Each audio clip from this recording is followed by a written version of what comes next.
नमस्ते मास्टर जी। नमस्ते। बैठो गुड़िया। ये आप रजिस्टर लेके घर घर क्यों घूम रहे हैं और टीवी पे ये एसआईआर का क्या शोर मचा है?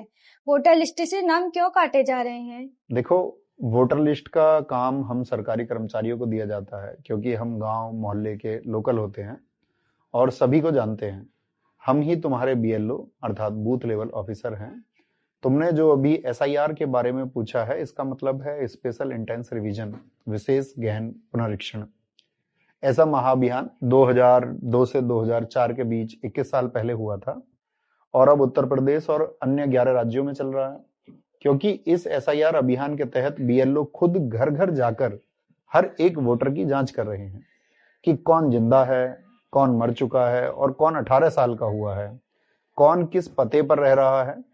इस तरह बीएलओ जांच करके वोटर लिस्ट को साफ सुथरा बना रहे हैं। मास्टर जी, अगर ये सफाई है तो लोग इसका विरोध क्यों कर रहे हैं? सुना है बिहार में अभी 65 लाख वोटरों के नाम काट दिए गए और विपक्ष के नेता कह रहे हैं कि चुनाव आयोग और बीएलओ जानबूझकर गरीबों, अल्पसंख्यकों और खास जाति वालों के वोट काट रहे हैं। क्या ये कोई साजिश है? तुम सही कह रही हो गुड़िया बेटा। बिहार में 65 लाख नाम काटे गए हैं, जिनमें ज्यादातर मरे हुए या दूसरे शहरों में शिफ्टेड लोग शामिल है।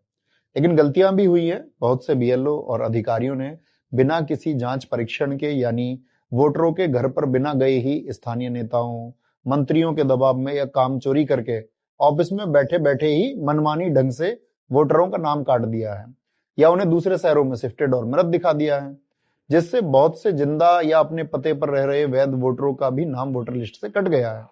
और यह बात न्यूज रिपोर्टरों द्वारा वोटरों से पूछने पर भी पता चली है, जिस वजह से इतना हंगामा और विरोध प्रदर्शन हो रहा है। और विपक्ष का एक सबसे बड़ा आरोप यह है कि एसआईआर की प्रक्रिया चुनाव आयोग या सरकार तब क्यों करा रही है जब ऐसे राज्यों में कुछ महीनों या सालों में चुनाव होने वाले हैं। और बहुत जगह ऐसा आरोप भी लगाया जा रहा है कि विपक्ष के द्वारा केवल विपक्षी दलों के क्षेत्र विशेष के वोटरों का नाम एसआईआर के दौरान टारगेटेड तरीके से काटा जा रहा है। और बहुत से राज्यों में ऐसी खबरें भी सुनने को मिली हैं कि बीएलओ पर बहुत ज्यादा काम का प्रेशर होने की वजह से वे गलत कदम उठा रहे हैं। बाप रे, तो मैं अपना और अपने घर वालों का नाम कटने से कैसे बचाऊं? ध्यान से सुनो गुड़िया बेटा। इन 4 फॉर्म्स और गणना फॉर्म यानी एन्यूमरेशन फॉर्म को अच्छे से समझ लो। फिर तुम्हारा और तुम्हारे परिवार का एक भी सदस्य का नाम कोई भी बीएलओ या अधिकारी नहीं काट सकता। फॉर्म 6, अगर तुम 18 की हो गई हो या जिसका नाम कभी नहीं वोटर लिस्ट में जुड़ा, तो वो फॉर्म 6 भरेगा।